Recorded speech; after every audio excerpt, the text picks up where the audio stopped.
എസ്തേർ 8-ാം അധ്യായം. അന്ന് അഹശ്വേരോസ് രാജാവ് യഹൂദന്മാരുടെ ശത്രുവായ ഹാമാന്റെ വീട് എസ്തേർ രാജ്ഞിക്ക് കൊടുത്തു. മൊർദെഖായിക്ക് തന്നോടുള്ള ചർച്ച ചെയ്യുന്നതെന്ന് എസ്തേർ അറിയിച്ചതുകൊണ്ട് അവൻ രാജസന്നിധിയിൽ പ്രവേശനം പ്രാപിച്ചു. രാജാവ് ഹാമാന്റെ പക്കൽ നിന്ന് എടുത്ത് തന്റെ മോതിരം ഊരി മൊർദെഖായിക്ക് കൊടുത്തു. എസ്തേർ മൊർദെഖായിയെ ഹാമാന്റെ വീട്ടിന് മേൽവിചാരകനാക്കി വെച്ചു. എസ്തേർ പിന്നെയും രാജാവിനോട് സംസാരിച്ചു. അവന്റെ കാൽക്കൽ വീണു. അഗാഗിനായ ഹാമാന്റെ ദുഷ്ടതയും അവൻ യഹൂദന്മാർക്ക് വിരോധമായി നിരൂപിച്ച ഉപായവും നിഷ്ഫലമാക്കണമെന്ന് കരഞ്ഞപേക്ഷിച്ചു.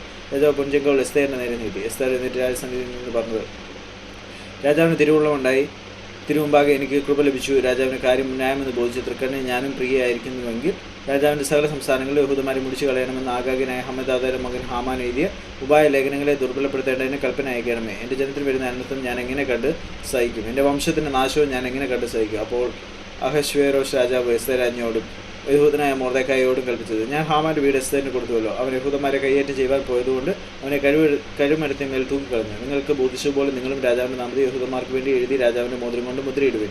രാജനാമത്തെ എഴുതുകയും രാജമോതിരം കൊണ്ട് മുദ്രയിടുകയും ചെയ്ത് രേഖയെ ദുർബലപ്പെടുത്തുവാൻ ആർക്കും പാടില്ലല്ലോ. ഇങ്ങനെ സീവാൻ മാസമായ 3-ാം മാസം 23-ാം തീയതി തന്നെ രാജാവിൻ്റെ രാജസക്കാരെ വിളിച്ചു. മൊർദെഖായി കൽപ്പിച്ച പോലെയൊക്കെയും അവർ യഹൂദന്മാർക്കും ഹിന്ദുദേശം മുതൽ കൂശ് വരെയുള്ള 127 സംസ്ഥാനങ്ങളിലെ രാജപ്രതിനിധികൾക്കും ദേശാധിപതിമാർക്കും സംസ്ഥാന പ്രഭുക്കന്മാർക്കും അതത് സംസ്ഥാനത്തിലേക്കും അവിടുത്തെ അക്ഷരത്തിലും അതത് ജാതിക്ക് അതത് ഭാഷയിലും യഹൂദന്മാർക്ക് അവരുടെ അക്ഷരത്തിലും ഭാഷയിലും എഴുതി. അവൻ അഹശ്വേരോസ് രാജാവിൻ്റെ നാമത്തിൽ എഴുതിച്ച് രാജമോതിരം കൊണ്ട് മുദ്രയിട്ട് ലേഖനങ്ങളെ രാജാവിൻ്റെ അശ്വഗണത്തെ വളർന്ന രാജകാര്യത്തിന് ഉപയോഗിക്കുന്ന തുരകങ്ങളുടെ പുറത്ത് കയറി ഓടിക്കുന്ന അഞ്ചൽക്കാരുടെ കൈവശം കൊടുത്തയച്ചു. അവയിൽ രാജാവ് അഹശ്വേരോസ് രാജാവിൻ്റെ സകല സംസ്ഥാനങ്ങളിലും ആധാർ മാസമായ 12-ാം മാസം 13-ാം തീയതി തന്നെ അത് പട്ടണത്തിലെ യഹൂദന്മാർ ഒന്നിച്ചുകൂടി തങ്ങളുടെ ജീവരക്ഷയ്ക്ക് വേണ്ടി പൊരുത്തു നിൽപ്പാനും തങ്ങളെ എതിരേൽക്കാൻ വരുന്ന ജാതിയുടെയും സംസ്ഥാനത്തിൻ്റെയും സകല സൈന്യത്തെയും കുഞ്ഞുങ്ങളെയും സ്ത്രീകളെയും നശിപ്പിച്ച് കൊന്നുകൊടുപ്പാനും അവർ സമ്പത്ത് കൊള്ളയിടുവാനും യഹൂദന്മാർക്ക് അധികാരം കൊടുത്തു.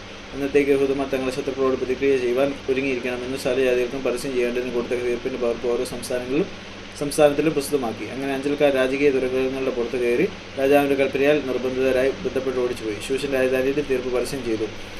എന്നാൽ മൊർദെഖായി നീലവും ശുഭ്രവുമായ രാജവസ്ത്രവും വലിയ പൊൻകിരീടവും ചണനൂൽ കൊണ്ടുള്ള രക്താംബരവും ധരിച്ച് രാജസന്നിധിയിൽ നിന്ന് പുറപ്പെട്ടു. ശൂഷൻ പട്ടണം ആർത്ത് സന്തോഷിച്ചു. യഹൂദന്മാർക്ക് പ്രകാശവും സന്തോഷവും ആനന്ദവും ബഹുമാനവും ഉണ്ടായി. രാജാവിൻ്റെ കൽപ്പനയും തീർപ്പും ചെന്നെത്തിയ സകല സംസ്ഥാനങ്ങളിലും പട്ടണങ്ങളിലും യഹൂദന്മാർക്ക് ആനന്ദവും സന്തോഷവും വിരുന്നും ഉത്സവവും ഉണ്ടായി. യഹൂദന്മാരെയുള്ള പേടി ദേശജാതികളുടെ മേൽ വീണിരുന്നുകൊണ്ട് അവർ പലരും യഹൂദന്മാരായിത്തീർന്നു.